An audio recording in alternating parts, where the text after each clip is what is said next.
Hello, do you know that it is even more difficult negotiating price with clients than even learning the skill actually?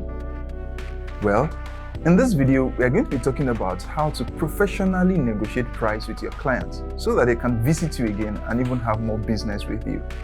But before we do that, let's dive on a very short break.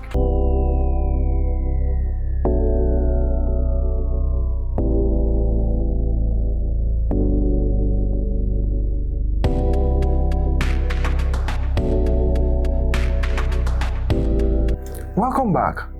Now, why is negotiating price so important?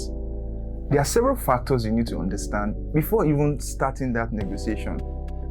One, because if you don't negotiate properly, in fact, you might not get the business. The client will just think, okay, you're just calling some figures within your head, and as a matter of fact, you give the person an option to walk away. But how can you negotiate, how can you present your price in a way that is realistic and is even obtainable? Those are the things we'll be looking at in a very short while.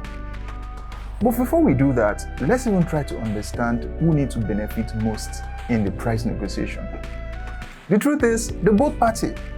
The client needs to get value for their money, and at the same time, as the person executing the project, you don't have to be underpaid. Remember, you'll be the one to have the sleepless nights, and as a result of that, the both party needs to have the fair share of the project. Come to think of it, when it comes to executing project, there are several things that needs to be done. But I just can't understand why oftentimes clients will just want to persuade you to tell them price before you even understand the project. And these are the challenges we do face every time. See, I will tell you, whenever a project comes your way, don't be in a haste to mention the price, because if you do that, you're likely to undercharge or even overcharge. Remember, I said the both parties need to have fair share of the project execution, right? So you don't want to, at the end, feel as if you're overused, and the customer as well want to feel value for the product. If that needs to be achieved, it means that the both parties need to know what needs to be done. The both parties need to understand the duration, what needs to be done, and expectation as a whole. So first thing you need to do, just relax whenever the project comes and tell the clients that you need some time to analyze what needs to be done. There is no big deal about that. It's understandable. Remember, in all this process, you want to sound professional. Don't sound as if you're desperate of getting the job, because those can be like signal that you even chase the client away. So when you tell the client to give you like maybe 24 hours to do your analysis, to know what is to be done, there are questions you need to answer as a person. You need to ask yourself, what are the requirements for this project? Okay, let's use maybe web development for an example. This tips covers every aspect of our businesses, but let's just narrow it down to web development.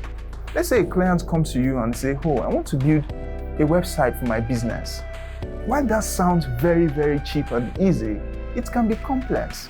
In fact, I've built some site that lasted more than a year. I've built some business website that lasted more than 6 months. And to be realistic, there is no website that will be ready less than 6 months. You're still going to provide some sort of support, and it's going to be more than 6 months. So imagine you want to do a project that will take that long. How much are you going to charge? These are the questions to ask. But, if you just go ahead and, how much is a website? And you just say, it's 2,000 naira, this amount. The client just say, okay, let's do it. And by the time you start doing it and you realize how difficult it is, then your deliverable will begin to drop.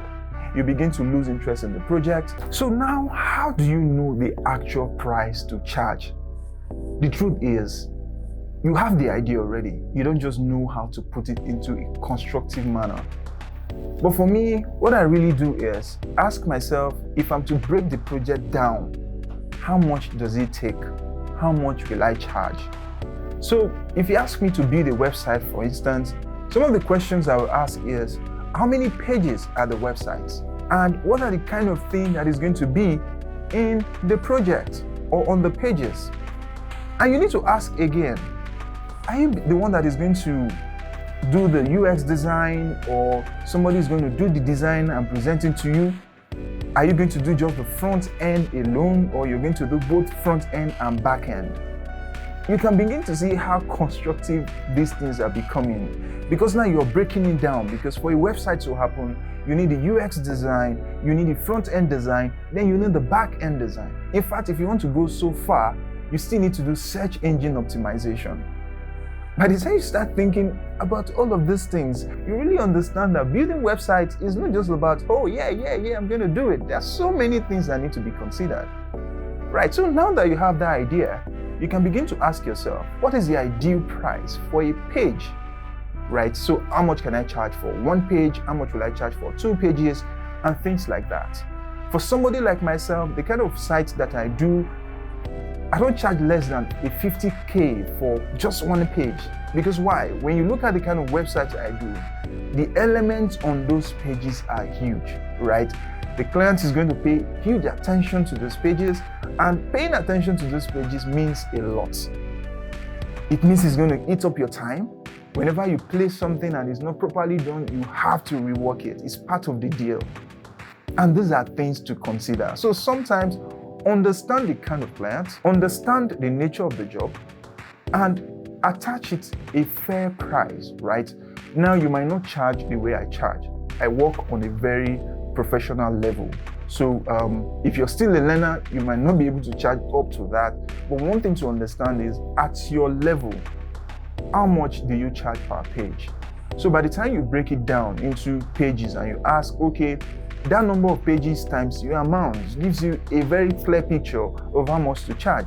And lastly, you just need to understand that relationship determines whether you get the job again. And I feel one of the most expensive parts in working with people is actually having a good relationship. Don't be that kind of developer that is not reachable. Don't be that kind of project executor that is not reachable. Your clients always want to know what is wrong. Your clients want to always know what is going on. They want to know when the project will be over and things like that.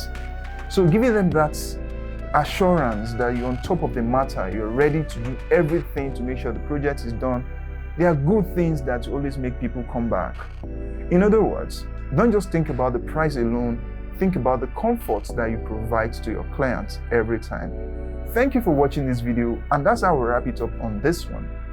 If you have any question or any comment, just drop us a comment and follow us on all our social media handles so that you can be notified every time we release a new tip. Until next time, I'll see you in the next one.